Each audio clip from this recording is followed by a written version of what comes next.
All right, Lily Pourzand is an analyst in gender equality. She joins me now from Toronto. Lily, great to have you on with us. What or who do you think is behind these poisonings?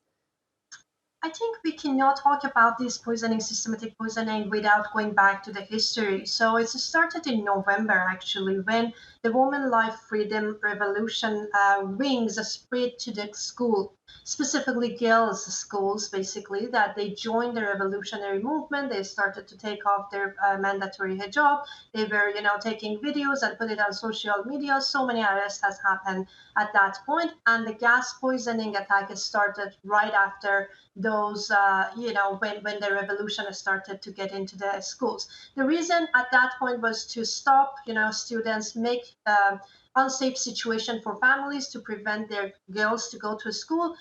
Without having any international, attention, they basically control the situation.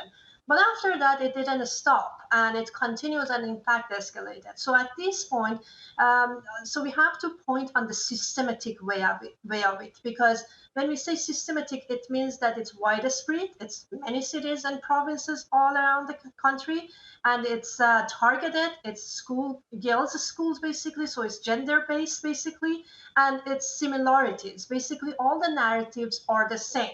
And on the other hand, basically the government and the authorities, as usual, they are denying, they are not taking any accountabilities, and also they are trying to blame the foreign, the foreign countries, Western countries, and media.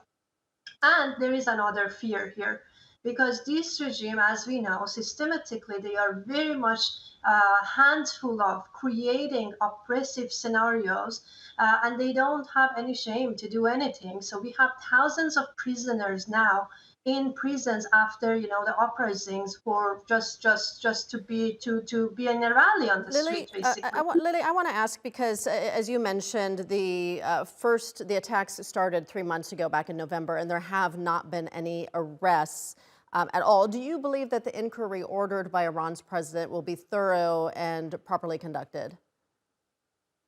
I think this can be, this is one of the propagandas, like it's part of the propaganda, terror propaganda, basically, to, first of all, to eliminate girls, make it, like Taliban approach to girls' education.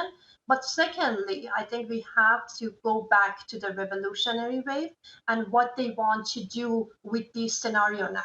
So who they want to make the accusation toward, who they want to point the finger to, who they want to make, the public executions, and, bring the prisoners to forced confession that, oh, we were ordered by foreign, countries to do so. So we have to be very careful at the same time that we have to protect our girls, but also we have to be mindful that what kind of scenario they are going to give Okay. us. And that's why the international pressure is important, to have independent investigation bodies to Okay. understand what's going on exactly. All right, Lily Pourzand joining us from Toronto. Thank you.